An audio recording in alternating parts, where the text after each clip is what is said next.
Akhetaten's Gates, Chapter 14. Slowly, I felt myself drifting gradually back into consciousness. I could hear insects buzzing, birds twittering, and a heavy heartbeat. He was a soft person in demeanor and in body. My head had been snuggled into his chest all night. I gave a content sigh and smiled. This was perfect. My moment was disturbed, however, when he took a deep breath. He was waking now, too.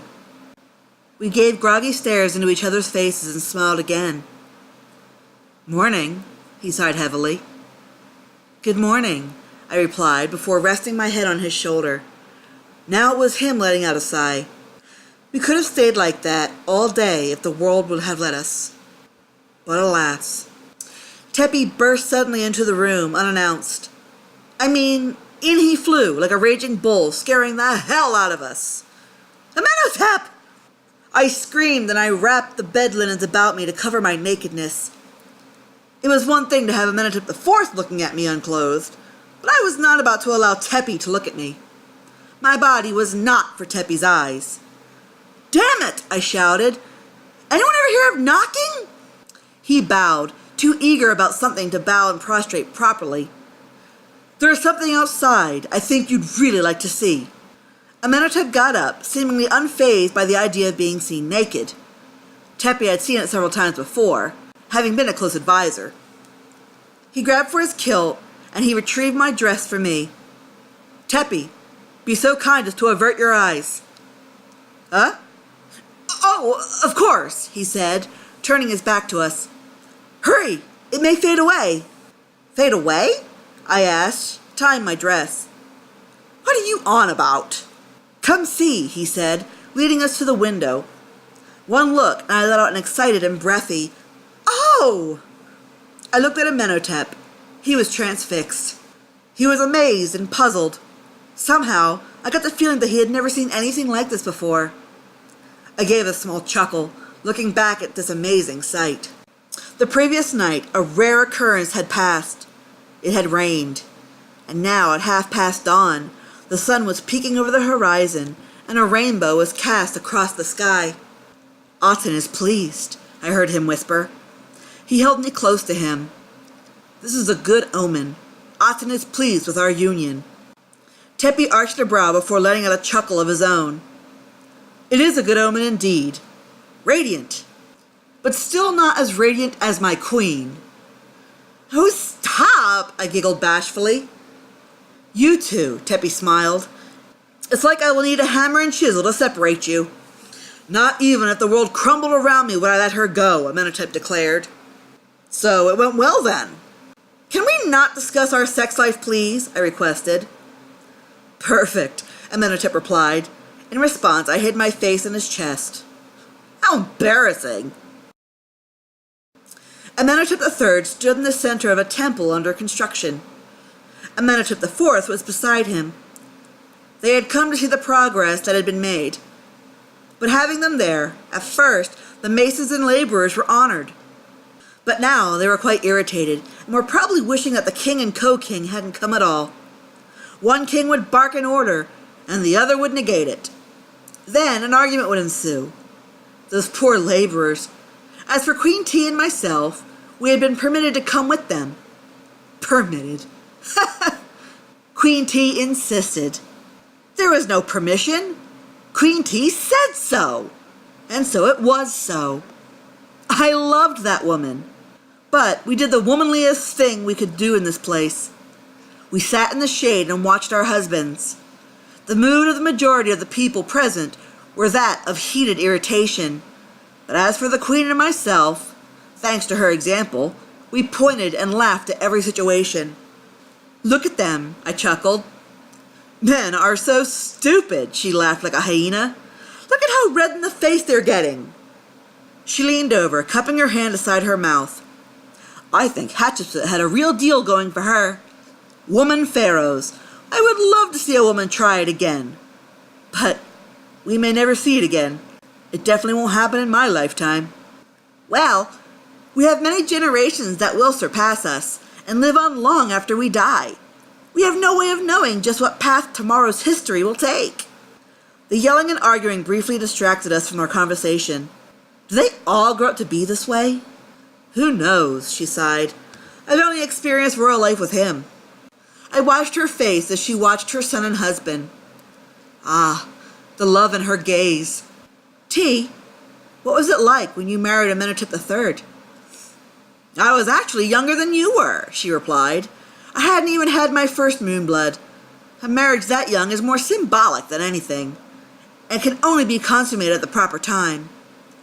But over the years, we've grown very close. No matter how many wives and concubines he has, I am his favorite. Oh, really? I couldn't have been more than 5 or 6 years of age. I was neither a native of Egypt nor a princess. What were you then? Lucky, she giggled. I was just some lower-class girl. I wasn't even a noble's child, but I wasn't completely dirt poor either. But I could probably still be considered your typical nobody. My parents, Yuya and Thuyu, were powerful, simple people in the community. It just goes to show you that you don't have to be a rich person to be well-liked and respected. Sounds like the makings of a rags to riches story, I teased. I was rather boyish as a child, and I was teased for it.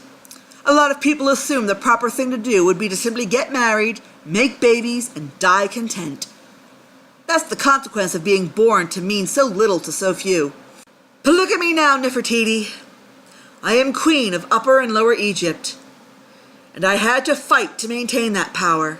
That is not the job of just any woman. It takes a special sort of woman. Do you think I have what it takes? I asked.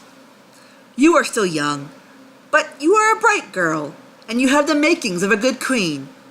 Stick with me, child, and I'll teach you everything I know. By the time I am gone, you will have Egypt by the throat. I smiled. It was nice to bond this way. I had never really gotten a chance to know the sort of background that T came from.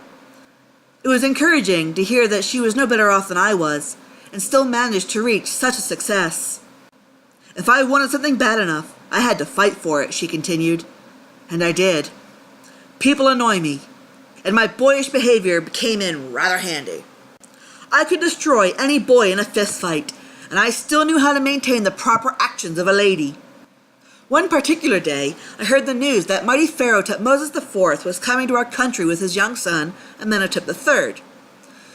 I was too young to remember or care why. I'm sure it was some political matter. Thutmose IV was driving one chariot. A courtier, in another, was driving Amenhotep. It was a rather prestigious thing to do.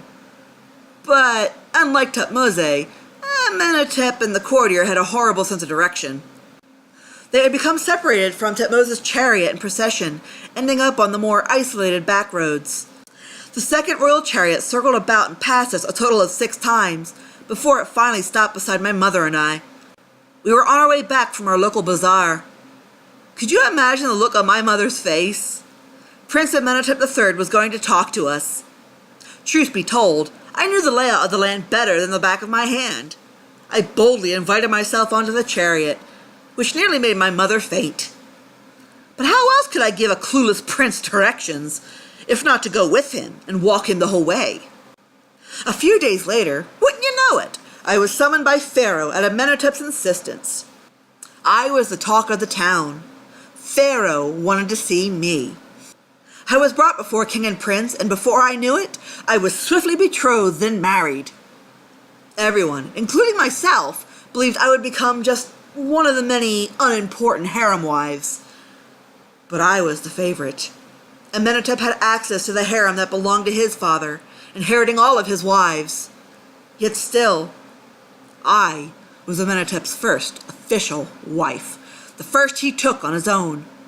He was a few years older than I was, a greater age difference than the one between you and my son. He was, I suppose, 5 years older than I was. I was young and cute, so that was in my favor. But young boys like that, it's hard to keep their interest for very long. So that in itself was a very difficult task.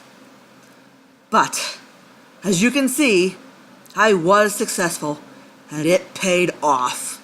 I became queen, And now, my son, grandson to an obscure couple, will be king, and he shall carry on his father's legacy. She placed a hand on my back. And you will carry on mine.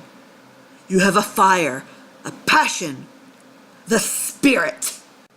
Do you really think so? I asked. I don't think I could possibly fill your shoes. You'll see. You'll see. What is wrong with you? Amenhotep III shouted, drawing our attention back to the men.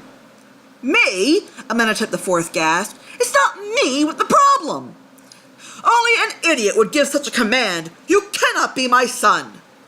Ha! He scoffed. If I am an idiot, it is because of your blindness and lack of artistic talent. You are questioning me? Amenhotep III spat. You ass! No more than you. The statue should be moved over there. But it goes there. This design is wrong. By now, the laborers had had enough. All the work had stopped, and all the workers sat in complete and agitated boredom about the structure. At this rate, the temple would never be completed. But at least they could appreciate the rest. They would not go back to work until a final decision was reached. Mistakes and edits were a rather expensive thing to fix. Idiot! Amenhotep III shouted. King of the idiots! From his son. And that brought an awkward silence. And in the next instant, a few snickers escaped them, and it fell apart from there, leaving the pair to burst out in fits of laughter. Perhaps they realized just how silly and childish they sounded. This was rather amusing to them, and of course it was amusing to us. However, the laborers only seemed more agitated. This was fun and games to us rich snobs, but the working class actually had to work to make a living. If they don't straighten this out, there's probably going to be a riot, I laughed. Riot? T laughed. They'll go on strike, and those two will have to finish the temple all by themselves. You don't think they'll put us to work, do you? Oh, damn, T gasped. You know, they're crazy enough to try and pull something like that. What are you two birds clucking about? Amenhotep III called over to us. You're so loud, and yet you were saying nothing. We are admiring your royal manliness, she retorted, with great ease and wit. This had Amenhotep IV and myself covering our mouths to hide our laughter. Yes, this insanity was the family that I had married into. Ah, what fun.